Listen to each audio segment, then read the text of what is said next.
നമസ്കാരം.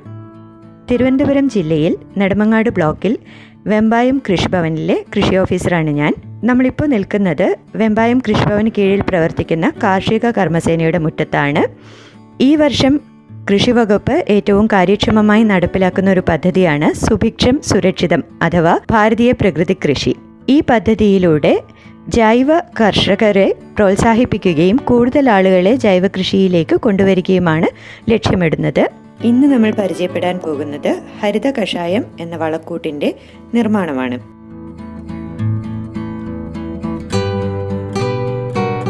ഇവരോട് തന്നെ നമുക്ക് ചോദിക്കാം എങ്ങനെയാണ് ഇവർ ഈ ഹരിത കഷായം ഉണ്ടാക്കുന്നതെന്ന്. ചേച്ചി, ഇതിപ്പോൾ കുറേ ഇലകളുണ്ടല്ലോ, ഇത് ഏതൊക്കെ ഇലകളാണ് എടുക്കുന്നത്? ഇതിൽ 10 ഐറ്റം കറയില്ലാത്ത പച്ചിലകളാണ് ഇതിന് ഉപയോഗിക്കുന്നത്. കണിക്കൊന്ന, ശീമക്കൊന്ന, ആര്യവേപ്പില, ഈ 3 മസ്റ്റായിട്ടും ഈ കഷായത്തിൽ ചേർക്കണം. മറ്റിലകൾ എന്തൊക്കെ ഉപയോഗിക്കാം? ഇലകൾ തൊട്ടാവാടി, നാറ്റപ്പൂച്ചെടി, കമ്മ്യൂണിസ്റ്റ് പച്ച, ആടലോടകം, കരുന്നൊച്ചി, വേപ്പില, അങ്ങനെയുള്ള 10 ഐറ്റം ഇലകൾ ഇതിൽ ചേർക്കാം. ഓരോന്ന് 2 കിലോ ആണെങ്കിൽ 10 എണ്ണം 2 കിലോ വച്ച് 10 ഐറ്റം 20 കിലോയും 10 കിലോ ചാണകവും 3 കിലോ കറുത്ത ശർക്കരയും 2 കിലോ മുളപ്പിച്ച പയറും 100 ലിറ്റർ വെള്ളവും കൂടെയാണ് ഒരു തവണത്തെ ഹരിത കഷായം ഉണ്ടാക്കുന്നതിനുള്ള സാധനങ്ങൾ. ഇനി നമുക്കിത് നിറക്കുന്നത് എങ്ങനെയാണെന്ന് കൂടെ ഒന്ന് നോക്കാം. ഏറ്റവും ആദ്യം ആവശ്യമുള്ളത് 200 ലിറ്റർ കപ്പാസിറ്റിയുള്ള നല്ല വൃത്തിയുള്ള ഒരു ഡ്രമ്മാണ്. ഇനി ആദ്യം ചാണകമാണ് ഇതിലേക്ക് ഇട്ടുകൊടുക്കാൻ പോകുന്നത്. ഒരല്പം ചാണകം ഡ്രമ്മിലേക്ക് ഇട്ടുകൊടുത്ത് അതെല്ലാ വശങ്ങളിലേക്കും നല്ലപോലെ വിതറിക്കൊടുക്കുന്നു. ഇതിനു മുകളിലായിട്ട് അരിഞ്ഞു വെച്ച 10 ഇനം പച്ചിലകൾ വലിയ 3 കൈപ്പിടി നേരത്തെ ഇട്ട ചാണകത്തിന് മുകളിലേക്കായിട്ട് എല്ലായിടത്തും ഒരേ കനത്തിൽ വരുന്ന വിധത്തിൽ വിതറിക്കൊടുക്കുക. മുളപ്പിച്ച പയർ അടുത്ത ഒരു ലെയറായിട്ട് വിതറിക്കൊടുക്കുന്നു. ചെറുപയറോ ഉഴുന്നോ മുളപ്പിച്ചിട്ട് നമുക്ക് ഉപയോഗിക്കാം. ഞങ്ങളിവിടെ പയറാണ് എടുത്തിരിക്കുന്നത്. അതിനു മുകളിൽ കറുത്ത ശർക്കര പൊടിച്ചത് നന്നായി വിതറിക്കൊടുക്കുക. വീണ്ടും ഇതേ ക്രമത്തിൽ ആദ്യം ചാണകം, അതിനു മുകളിൽ പച്ചില, അതിനു മുകളിൽ മുളപ്പിച്ച പയർ, അതിനു മുകളിലായിട്ട് കറുത്ത ശർക്കര. ഈ ക്രമത്തിൽ എടുത്തിരിക്കുന്ന എല്ലാ ഘടകങ്ങളും തീരുന്നത് വരെ ഈ 4 ലെയറുകൾ റിപ്പീറ്റ് ചെയ്ത് കൊടുക്കുക. ഇനിയിപ്പോൾ നമുക്ക് ഇതിനകത്തേക്ക് ശുദ്ധമായ 100 ലിറ്റർ വെള്ളം ഒഴിച്ചു കൊടുക്കുകയാണ് അടുത്ത സ്റ്റെപ്പ്. ഇപ്പം നമ്മൾ ഈ ഡ്രമ്മിൽ നേരത്തെയുള്ള പച്ചിലക്കൂട്ടുകളുടെ ലെയേഴ്സിന് മുകളിൽ 100 ലിറ്റർ വെള്ളം ഒഴിച്ചു കഴിഞ്ഞു.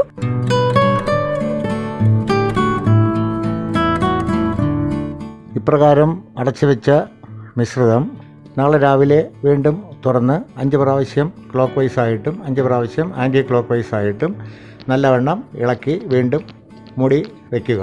ഇപ്പോൾ ഈ പ്രവൃത്തി 15 ദിവസം കൃത്യമായും തുടർന്നുകൊണ്ടേയിരിക്കുക. ഇത് ഉപയോഗിച്ച് നോക്കിയിട്ടുണ്ടോ? ഏത് ക്രമത്തിലാണ് ഉപയോഗിക്കുന്നത്? ഉപയോഗിച്ച് നോക്കിയിട്ടുണ്ട്. 50 മില്ലിഗ്രാം 1 ലിറ്റർ വെള്ളത്തിൽ കലക്കി മൂട്ടിലും വീഴ്ത്താം, പിന്നെ സ്പ്രേയും ചെയ്യാം. കീടങ്ങളൊക്കെ നശിക്കും. നല്ല രീതിയിൽ പുഷ്പിക്കുകയും കായ്ക്കുകയും ചെയ്തു. പിന്നെ വലിപ്പം വലിയ കായാണ്. ആദ്യത്തെ വേറെ വളം ഇട്ട് കായ്ക്കണേക്കാളും നല്ല പുഷ്ടിയുള്ള വലിയ കായകളാണ് കിട്ടിയത്. ഇതിൽ കൂടുതലും ചീരയ്ക്ക് നല്ല രീതിയിൽ വിളവെടുത്ത് ചീര നല്ല വലിപ്പത്തിലായിരുന്നു. ഇലകൾ പോലും നല്ല വലിപ്പമുള്ള ഇലകളായിരുന്നു. മുളക്, വെണ്ട, വഴുതണ ഒക്കെ നല്ല രീതിയിൽ കായ്ച്ചെടുത്ത നമ്മൾ. തിരുവനന്തപുരം ജില്ലയിൽ വെമ്പായം കാർഷിക കർമ്മസേന ഉൽപ്പാദിപ്പിക്കുന്ന ഇത്തരം ജൈവവളങ്ങൾ, ഹരിത കഷായം ഉൾപ്പെടെയുള്ളവ ഞങ്ങളുടെ എക്കോ ഷോപ്പ് വഴി കർഷകർക്ക് വിതരണം ചെയ്യുന്നുണ്ട്. ഈ ഒരു വളക്കൂട്ടിൻ്റെ ഒരു പ്രത്യേകതയായിട്ട് നമുക്ക് തോന്നുന്നത് എന്താണെന്ന് വെച്ച് കഴിഞ്ഞാൽ ഇതിൽ നമുക്ക് ഉപയോഗിക്കേണ്ട വസ്തുക്കൾ വളരെ ചിലവ് കുറഞ്ഞതാണ്. കാരണം നമ്മുടെ തോട്ടത്തിൽ കിട്ടുന്ന സാധാരണയായിട്ടുള്ള നമുക്ക് ശല്യമായി മാറുന്ന പച്ചിലകളാണ് ഇവിടെ നമ്മൾ വളമായിട്ട് ഉപയോഗിക്കുന്നത്.